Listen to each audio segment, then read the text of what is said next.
मग Ajay Purushottam टेलेवाले police station आले. आमच्या अधिकाऱ्यांना माहिती येऊन सांगितलं की मी माझ्या घरामध्ये माझ्या पत्नीचा आणि मुलीचा मर्डर केलेला आहे. त्याप्रमाणे तात्काळ आमची कारवाईला सुरुवात केली. त्याला जाऊन घरात पाहणी केली असता घरामध्ये त्याच्या पत्नीचा आणि त्याच्या मुलीचा मर्डर केलेला आहे. आत्ता पाहणी त्याला विचारलं असतं तर त्यांचे घरगुती भांडणं होत होते. त्यामधून त्यांनी त्याच्या पत्नीचा आणि मुलीचा मर्डर केलेला आहे. पत्नीचं आणि मुलीचं वय काय होतं? मुलीचं वय 16 वर्ष आहे आणि पत्नीचं वय 36 वर्ष आहे. आरोपीचं काय बॅकग्राऊंड आहे, काय काम करतो? आत्ता सकाळी झाल्यामुळे आम्ही काम तपासायला सुरुवात केलेली आहे.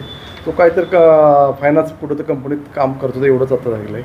आरोपीत आम्ही ताब्यात घेतलेला आहे आणि तपास करतो असं. कशाचं सहाय्याने हत्या करण्यात आली? आता बघू ना. आता पहिल्यांदा प्राथमिक तपासमध्ये तर चाकूनं मारला असेल असं जखमा तर दिसते. ते अजून काय वरून तसं लगेच लक्षात नाही. आता PM ला पाठवलेलं आहे. त्यात डॉक्टरचे अभिप्राय येऊन काय असेल तर त्याप्रमाणे पुढचा तपास करणार आहे. परिसरातील लोकांची काही बोलणं झाले का? कारण ह्या व्यक्तीने जर अशा पद्धतीनं खून केला घरातल्या 2 व्यक्तींचा तर त्याची मानसिक स्थिती कशी काय परिसरातील नागरिकांनी काही सांगितलं? परिसर नागरिकांचे नाही पण त्याच्या भावाला वगैरे विचारलं असतं तर त्याचं पूर्वी अफेअरमधून लव्ह मॅरेज करून तिनं लग्न केलेलं होतं. तो घराशी कॉन्टॅक्ट कमी ठेवत होता. त्यामुळे कोणाला जास्त बोलतच नव्हता. काय भावाला काही माहिती देत नव्हता.